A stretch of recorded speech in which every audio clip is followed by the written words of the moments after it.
Joe in Kansas. You're live with Eric and Russell. Hi, Eric. Hey, Russell. Awesome to see you on again. Thanks. Awesome to hear from you.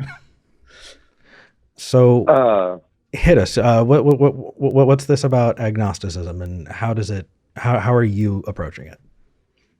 Yes, this was a conversation that I had with an online buddy just about a week ago that made me scratch my head, because we were talking about standards for evidence, and he is a agnostic atheist, and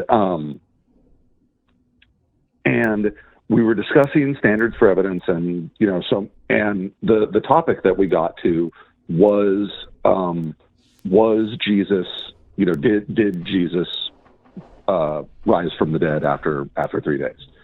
And so many different religious people like to make reference to the Bible, and hundreds of people claimed to see him, and after he rose from the dead, and but of course that's all from the Bible, so this is circular reasoning. Yeah, I wrote a story where I met 5 million people, and they all saw me pull my head off like the headless horseman. Right. Yeah. Right. But so as we were discussing that, we were discussing a standard for evidence, and what he described that was his standard for evidence was just crazy to me, because obviously the phrase, extraordinary claims require extraordinary evidence kind of fits into this conversation. But as we were discussing it, he said, if I was really going to believe that, that Jesus, was crucified and died and was dead for 3 days and then rose from the grave, he said, I would have to see, in person, I would have to see a coroner, do a full autopsy of him and show that, his brain had, developed full necrosis, and then be able to show after the fact that, when I was able to look at the brain necrosis and say, yes, that is brain necrosis, and that person is 100% dead, and then 3 days later, then see that same person up and walking around like it was no big deal. And he was very adamant. Yeah, did they do that when their grandparents died, just to be sure that they were dead? That seems kind of weird. And the thing that it was, because when he said that, it just blew my mind, and I clarified. I said, "That's the only thing that would convince you?" And he said, "Yes, that's my standard for evidence."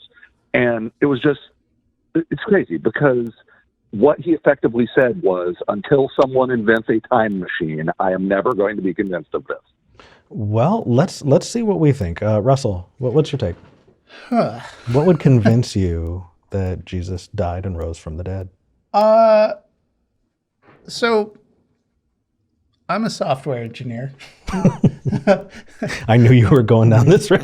I'm going into a digression, but I've been thinking a lot and reading a lot about basically how information is processed and how it gets to us. And I think that we're always trying to form conclusions out of a limited amount of evidence. I'm going to say a limited amount of information. I know at this point in my life that I am never going to have 100% of the information that I need to make a decision. And yet we have to make decisions all the time. We have to vote for a candidate when we haven't really studied every little minute detail of all their positions in their lives, but you do the best you can with what you've got. Sure. And when your agnostic friend says, I need this level of verification to believe anything, I don't believe him, because he's alive and walking around and doing stuff and not completely paralyzed by indecision at all times. Now, I mean, I totally support and agree with this idea that the evidence that Jesus died and then rose from the dead is just bad. Yeah, and I agree. I feel like a God who puts that level of emphasis on the idea that everybody has to believe this nonsense thing could do better if he felt like it. And I don't buy the idea that it's somehow a good idea to take that sort of thing on faith because that makes you a better person somehow. I think faith is a shitty way of making decisions. And you take the amount of information you have, which is that people don't ever seem to die and raise from the dead. And it's okay that if something that extraordinary happened, maybe God could hop on a message board and provide some pics, or it didn't happen, or something that would be better than the incredibly bad information that we have right now. So I don't have an exact answer, although I feel like if an all-powerful being wanted to convince me of a bunch of things, it wouldn't be that hard to show me that he was super knowledgeable about things that are hard to know, and then just tell me stuff at that point. Okay. Can I take a? I'll take a stab. Yeah, you go ahead. I am so. Again, I'm going to be out of practice at all this. No, I think that's just fine. Joe, actually, do you want a chance to respond to Russell before I hop in? I like the kind of what you're aiming for, and part of the thing that that when I was having that initial conversation so crazy to me was that obviously the amount of evidence, in heavy air quotes, that there is to say that Jesus rose from the dead is barely qualifies as evidence at all. Right. But if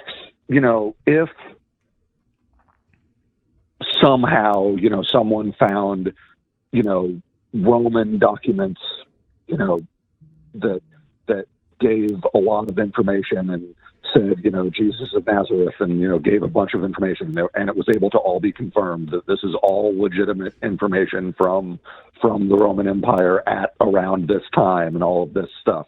Like, that wouldn't necessarily be enough to immediately convince me and be like, yep, Jesus rose from the dead, but it would definitely get my attention. It would be a start. Right. Records of somebody dying, when the Romans killed somebody, they took really, really good records, and there are a lot of pieces to that just aren't brought up. I can't help but bring up that. Did you know that there's a zombie apocalypse that happened there too? There's a whole zombie scene. Did you know that? I think yes. I'm blanking on which book, but the idea is that after Jesus rose, one of the Gospels, I think it was like 500 people also rose from the dead along with Jesus, or something like that. Which I mean, they didn't call it zombies. No. But it's because the Savior needed to fulfill prophecy, and in the prophecy, the elders who had died were going to come back, and Jesus needed to fulfill that prophecy. And yet you would imagine that people who were responsible at the time for writing things down, right? I mean, Flavius Josephus, you think Flavius Josephus, who wrote down when to change your freaking sandals, wouldn't have brought up a goddamn zombie apocalypse? Or, you think they would have been paying attention. Yeah. You think Pliny the Younger or Pliny the Elder would have, found out on the grapevine that something really crazy happened 2 decades back? Like, that is so wild that, once you start seeing that there's that, then you start pulling the thread on the sweater and you keep pulling the thread. And at least for us, when it comes to supernatural claims, the entire sweater becomes unraveled. I don't care that somebody died, or was killed by, if somebody named Yeshua ben Yosef was died or what was murdered by the Romans. A lot of people were. That's not the part that we're trying to, that's not the part that we have an issue with. It's the whole supernatural rising from the dead thing that we kind of want to talk about. And so, one, evidence for one, even if it was there, isn't evidence for the other. Right. And for me, And I've actually, speaking for myself, I've actually gotten to a point where trying to confirm this extremely spotty story has just become so uninteresting that I don't think about it much of the time, which is another reason I'm not on these shows all that often anymore. I don't know. Maybe when I do it for as long as you've done it, I might cool off. But right now, I still geek out about this all the time. It was one of my biggest geek topics. Okay, and by the way, when Russell gets on a geek topic, it's fantastic. Like the premise. I'm a programmer and dives into it. This is a normal thing with Russell, and it's fantastic. I've learned more about programming with Russell. But Joe, is there anything else you wanted to go into or respond to with this before we move on to the next call?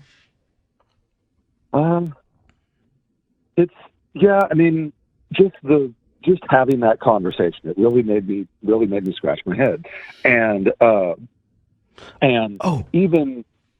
The one thing that was granted when the conversation was being had is that even if it could be even if it could be proven beyond a reasonable doubt, so to say, that Jesus was crucified and all of this stuff and was dead and then rose from the dead 3 days later, even if that could be proven, it also still doesn't follow that, and also he's, son of God the Father. Well, God is, the two things don't logically follow. No, and even the lesser things don't logically follow. Just, even if you were to prove that doesn't prove the bread and fishes story. That doesn't prove the water to wine story. That doesn't prove, exactly.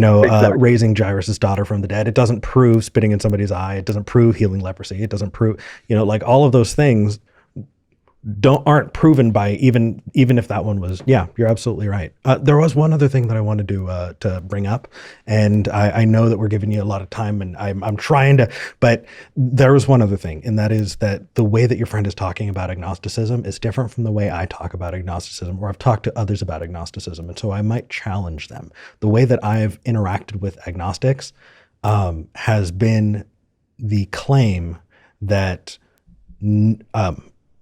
deities, right, and proving a deity, right, it's unknowable. Sure. It's not that we don't have enough evidence yet. It's not that it's that it is unknowable. And right, there would never be enough evidence. Yeah, and because of that, that has been kind of a through line for many, many agnostics. And I think that especially in the notes, when it says, could you be agnostic if there's not, a claim that you can falsify? Absolutely. How many times have we spoken to people who think that they, receive their information from the Platonic realm? They reach through the ether every time they grab an apple because that apple is taking part in the fundamental appleness of the perfect apple, and what the how do you test that?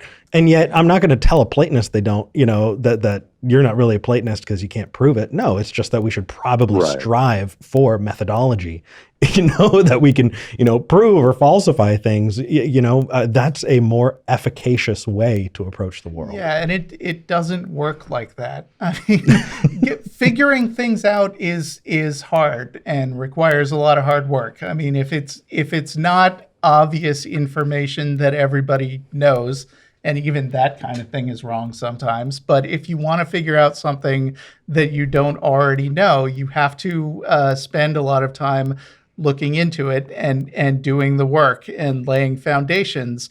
And theists really want to just short circuit that whole process and say, I don't really want to do any of that. I just want to say that when I came up with something about the way the world works, I want to tell you about it, and I want you to say, yeah, that makes sense. And just, and I can know things because I dreamed that an angel gave me some golden tablets that said it, to get an example. Oh, that is the most charitable version of that story I've ever heard. Russell, but I mean, it's a lazy way of trying to approach knowledge. And, So Joe, next time you call in, I would love to figure out how these kind of discoveries are shifting your views, because you're still identifying yourself as not an atheist, and I would love to kind of talk about that. I know it can be weird, but it's a journey that I feel like a lot of people are on, and talking to you about how you're interacting with that, I think could be beneficial for a lot of people who might feel like they're doing it alone. I know we don't have enough time today, but would you call back in the future and we can kind of discuss that? Sure. I'll see what I can do. Sounds good. Joe, thank you for calling in. Yep. Thanks, guys. Thank you. Okay. Thanks for calling. I know, right? Nice callers for them, right?